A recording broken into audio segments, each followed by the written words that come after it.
Quantas vezes você já pensou algo assim? Quando eu terminar a faculdade, minha vida começa. Quando eu passar no concurso, aí sim tudo vai mudar. Quando eu tiver estabilidade financeira, finalmente vou viver.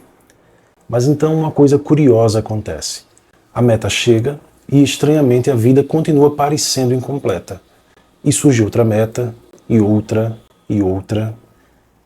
E quando percebemos, passamos anos, às vezes décadas, vivendo como se a vida estivesse sempre prestes a começar, mas nunca exatamente agora. E por que isso acontece? Você já refletiu sobre isso?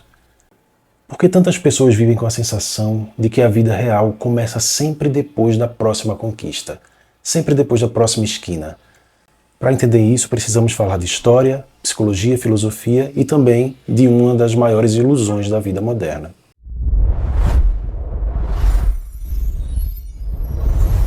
Durante grande parte da história humana, a vida não era organizada em torno de metas sucessivas e de progresso individual. A existência era marcada por ciclos, as estações, as colheitas, as tradições comunitárias, o tempo era percebido de modo mais circular. E isso começa a mudar radicalmente a partir do século XVIII com a Revolução Industrial. Milhares de pessoas deixaram o campo e passaram a trabalhar em fábricas nas grandes cidades da Europa. A vida passa a ser organizada por horários, produtividade e metas de produção. Nesse contexto, surge uma nova ética do trabalho. O sociólogo Max Weber, em sua obra clássica Ética Protestante e o Espírito do Capitalismo, mostrou como a cultura protestante valorizava o trabalho disciplinado, o esforço contínuo e a renúncia ao prazer imediato. Segundo Weber, trabalhar intensamente no presente era visto como um sinal de virtude e até de salvação espiritual. A lógica era bem simples: sacrifique-se agora para viver melhor depois. Essa ideia se espalhou profundamente pela cultura ocidental. O presente passa a ser entendido como um investimento num futuro. E o futuro, bem, passa a ser visto como a recompensa dos esforços presentes. No século XX, essa lógica ganha ainda mais força. Após a Segunda Guerra Mundial, muitas economias ocidentais entraram em um período de crescimento acelerado.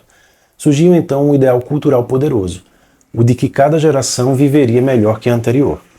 Nos Estados Unidos, esse ideal ficou conhecido como American Dream.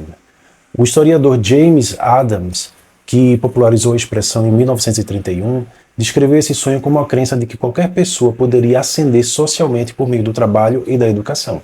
Era uma promessa muito sedutora. Era e ainda é. Estude agora, trabalhe duro agora, economize agora. E no futuro virão estabilidade, prosperidade e realização. Esse modelo influenciou profundamente o mundo inteiro, não só os Estados Unidos, e influenciou inclusive o Brasil. Durante décadas, famílias inteiras organizaram suas vidas em torno dessa promessa. Mas há um detalhe curioso. Mesmo quando muitas dessas metas são alcançadas, a sensação de plenitude nunca chega, ou raramente chega. E quando chega, há outro problema também, ela não dura. A história está cheia de exemplos de pessoas que alcançaram metas extraordinárias e ainda assim sentiram que algo estava faltando. Um exemplo literário poderoso aparece no conto de Tolstói, A Morte de Ivan Ilitch, que foi publicado em 1886. Ivan Ilitch é um juiz respeitável. Ele seguiu exatamente o roteiro social esperado: carreira sólida, casamento adequado, posição respeitável. No entanto, quando adoece gravemente e percebe que vai morrer, ele começa a questionar toda a sua vida. Em um momento angustiante, ele se pergunta: e se toda a minha vida não tiver sido aquilo que deveria ter sido?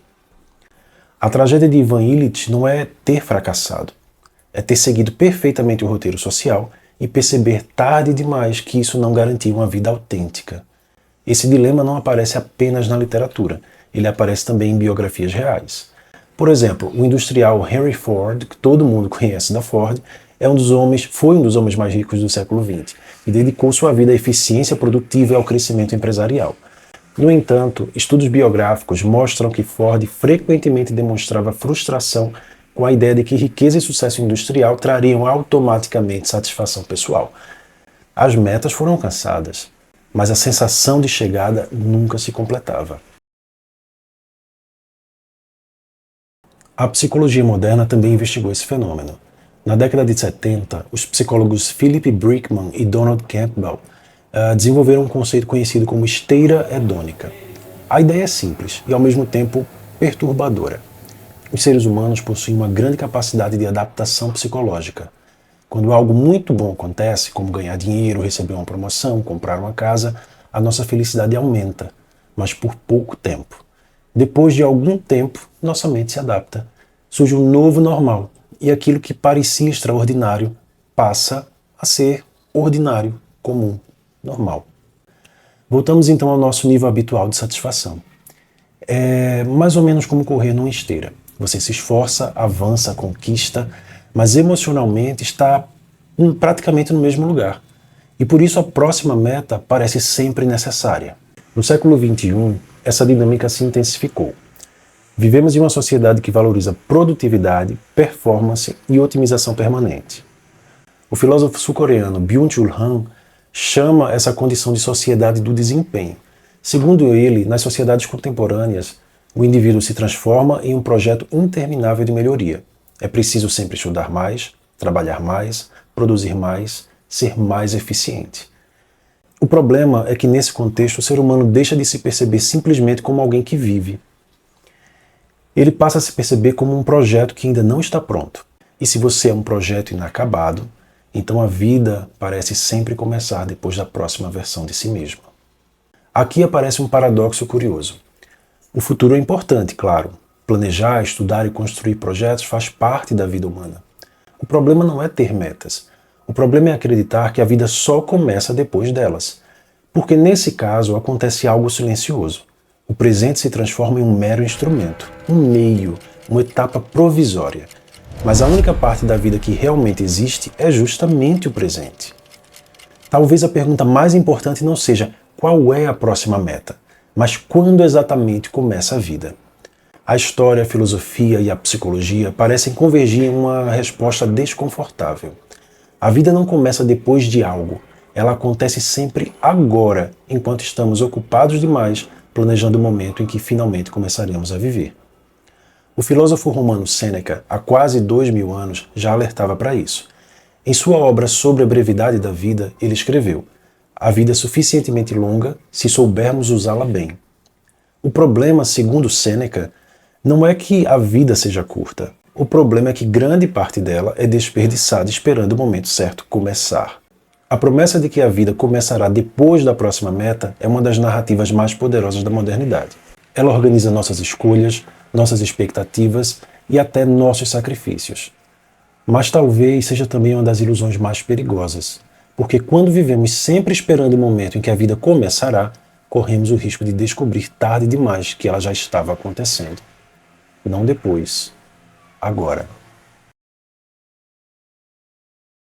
Se você gosta de reflexão intelectual, pensamento crítico e análise da sociedade contemporânea, esse canal é para você. Porque entender o mundo exige olhar além do que parece óbvio. Não deixe de curtir, comentar e compartilhar o vídeo, e até a próxima.